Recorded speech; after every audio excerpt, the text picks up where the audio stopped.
श्री कृष्णा जय हो। पितृदेव की दोस्तों, हिंदू धर्म में पितृपक्ष का बहुत ही ज्यादा खास महत्व होता है। ऐसा कहा जाता है जो व्यक्ति पितृपक्ष में इन चीजों को खरीद लेता है उसे बहुत सारी दिक्कतों का सामना करना पड़ता है, क्योंकि दोस्तों पितृपक्ष में बहुत सारे शुभ कार्य बिल्कुल भी नहीं किए जाते हैं।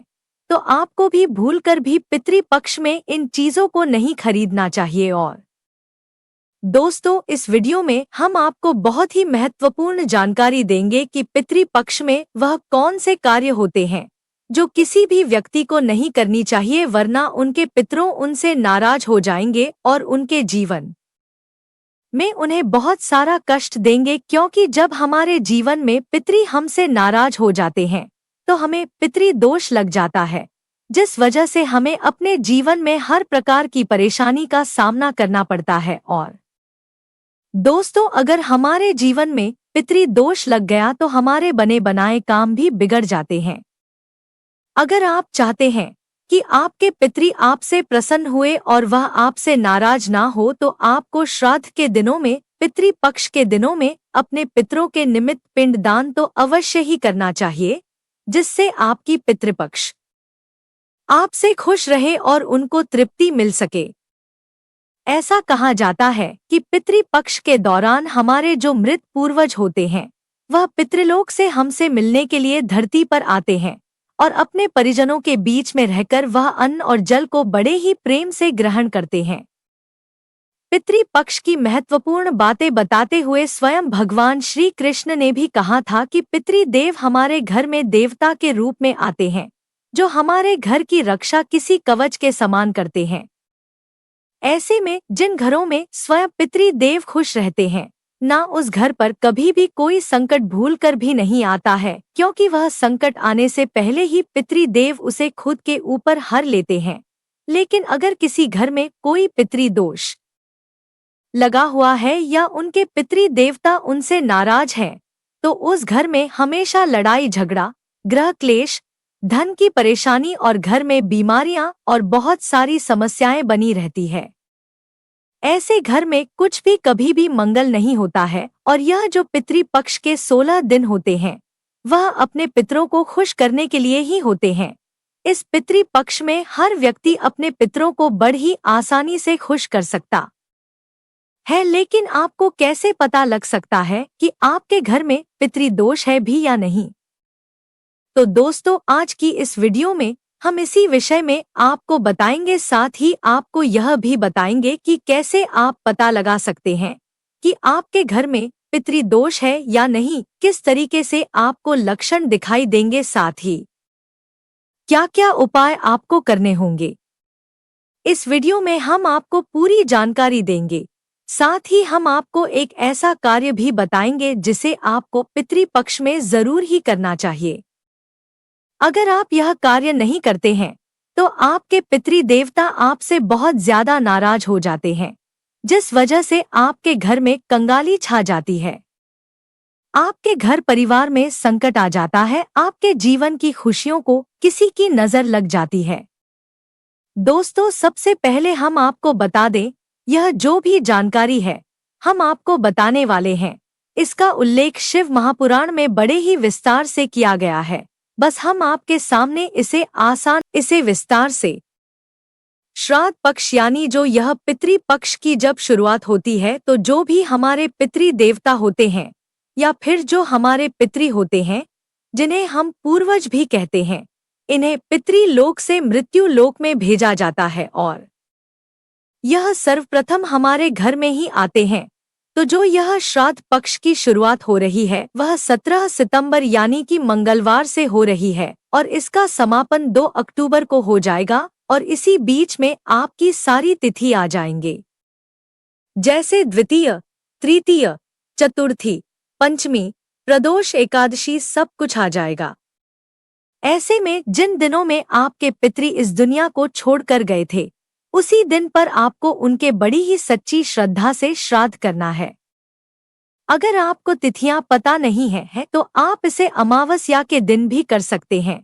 तो इन सब में सबसे पहले हम आपको बताएंगे कि इन 16 दिनों में ऐसी कौन सी गलतियां होती हैं जो नहीं करनी चाहिए और कौन से उपाय हैं जो आपको अवश्य ही करनी चाहिए, जिससे आपके पितृ देवता आपसे खुश रहेंगे और आपके हर एक परिवार के सदस्य की उन्नति होती रहेगी और आपके ऊपर पितरों का आशीर्वाद सदैव बना रहेगा। क्योंकि दोस्तों, यह पूरा खेल पितृदोष का ही होता है।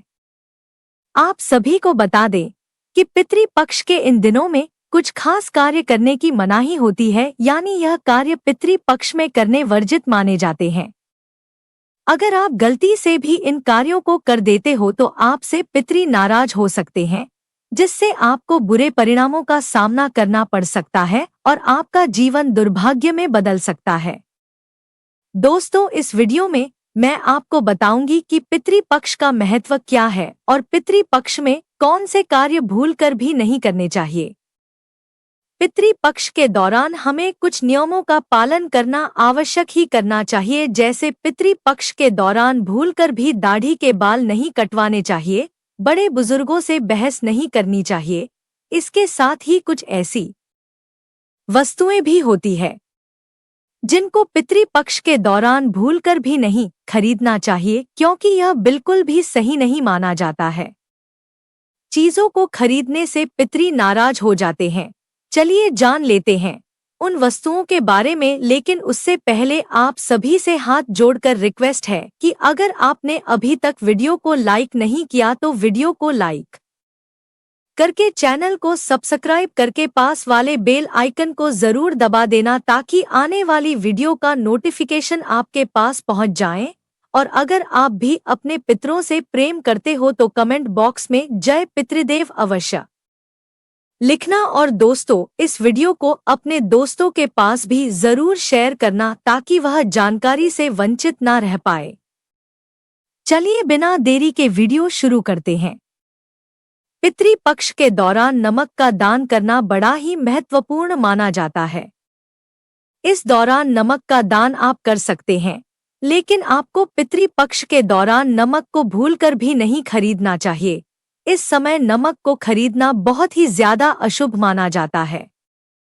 श्राद्ध शुरू होने से पहले आपको अपने घर में नमक खरीद कर रख लेना चाहिए। पितृपक्ष के दौरान नमक खरीदने से हमारे घर में लगातार बीमारियों का घर बन जाता है। सरसों का तेल, अगर आप पितृपक्ष के दौरान सरसों का तेल खरीदते हैं तो पितरों के साथ ही शनि देव भी आपसे बहुत ज्यादा क्रोधित हो जाते हैं। इसीलिए गलती से भी आपको सरसों का तेल पितृपक्ष के दौरान नहीं खरीदना चाहिए। आप तो जानते ही हैं, जब शनिदेव किसी से क्रोधित हो जाते हैं तो उस व्यक्ति की क्या दशा कर देते हैं। इसको भी पितृपक्ष शुरू होने से पहले ही आपको अपने घर में खरीद कर रख लेना चाहिए। झाड़ू का संबंध माता लक्ष्मी से माना जाता। पितृपक्ष के दौरान झाड़ू खरीदने से आपको समस्याओं का सामना करना पड़ सकता है।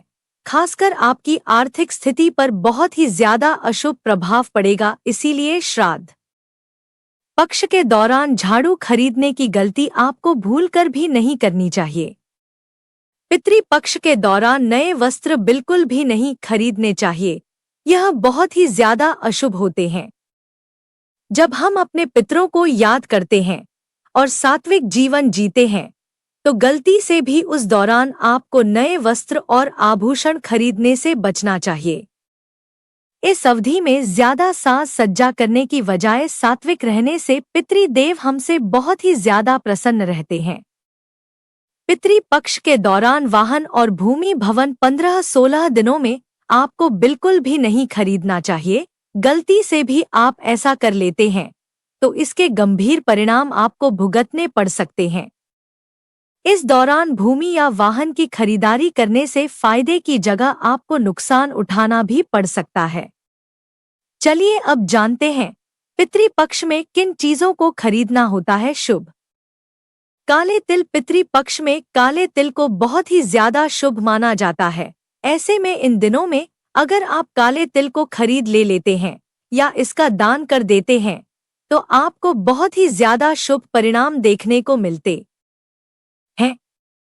पितृपक्ष में जीरे की खरीदारी करना बहुत ही ज्यादा शुभ होता है। धार्मिक दृष्टि से जीरे को सोना माना जाता है। पितृपक्ष में इसे घर लाने से या दान करने से हमारे धन में लगातार वृद्धि होती रहती है। श्राद्ध कर्म में कच्चे चावल का इस्तेमाल किया जाता है। इन्हें चांदी के समान माना जाता है। ऐसे में इन दिनों में चावल घर पर लाना बहुत ही ज्यादा शुभ होता है। इससे हमारे जीवन की परेशानियां दूर